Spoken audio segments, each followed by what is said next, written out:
السلام علیکم ورحمۃ اللہ وبرکاتہ۔ آج کی ہماری یہ ویڈیو اردو زبان کی تیسری کتاب کا سبق نمبر 36 ہے، نمک۔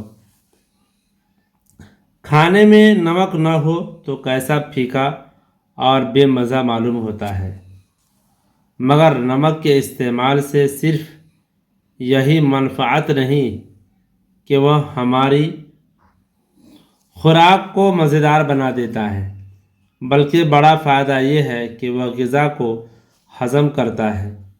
اس کے کھانے سے خون صالح پیدا ہوتا ہے۔ اگر آدمی نمک نہ کھائے تو بعض بیماریوں میں مبتلا ہو جائے۔ نمک ایک مرکب شے ہے، وہ قدرتی طور پر دو عناصر سے مل کر بنا ہے۔ اگر وہ دونوں عنصر خالص حالت میں استعمال کیے جائیں تو بجائے نفع کے نقصان پہنچائے۔ یہ خدا کی حکمت ہے کہ کان دونوں کو ترتیب دے کر ایسی ضروری اور مفید چیزیں بنا دی۔ نمک کی بہت سی قسمیں ہیں۔ جو نمک ہمارے کھانے میں آتے ہیں وہ نمک طعام کہلاتے ہیں۔ وہ بھی کئی طرح کے ہیں، بعض سفید شفاف، بعض گلابی، بعض خاکی یا نیلگو۔ نمک کی صفت یہ ہے کہ وہ آسانی سے توڑا اور پسا جا سکتا ہے، پانی میں بہت جلد گھل مل جاتا ہے اور مرطوب ہوا میں سیل ہو جاتا ہے۔ تم نمک تو روز مرہ کھاتے ہو، غالباً یہ نہ معلوم ہوگا کہ وہ کس جگہ بنتا اور کہاں سے آتا ہے۔ اس کی پیداوار ہر ملک میں جدا جدا طور پر ہے۔ کہیں پہاڑ سے نکلتا ہے، کہیں سمندر سے، کہیں جھیل سے۔ ایک قسم کا کالا ہوری نمک کہلاتا ہے۔ اس کا سبب یہ ہے کہ پنجاب کی مغربی حدود میں کوہ نمک سار ہے، وہاں سے وہ نمک نکلتا ہے۔ قدیم زمانے میں اس کی منڈی لاہور تھی، اس لیے لاہور کے نام سے معروف ہو گیا۔ بنگال، مدراس اور بمبئی سمندر کے پانی کو پکا کر نمک نکالتے ہیں۔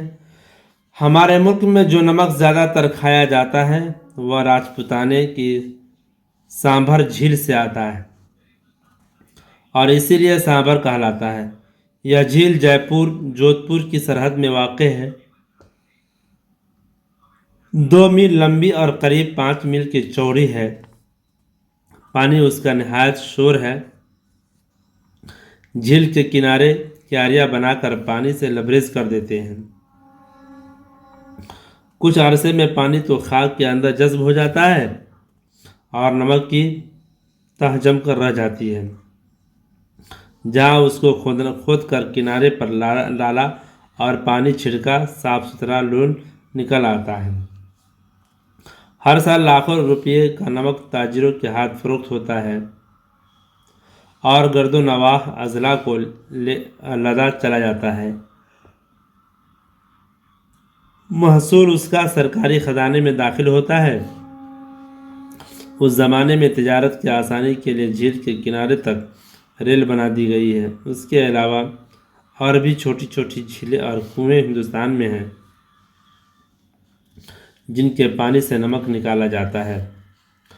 صالح مرکب، عنصر، عناصر، ترکیب، طعام، شفاف، مرطوب، شور، جذب۔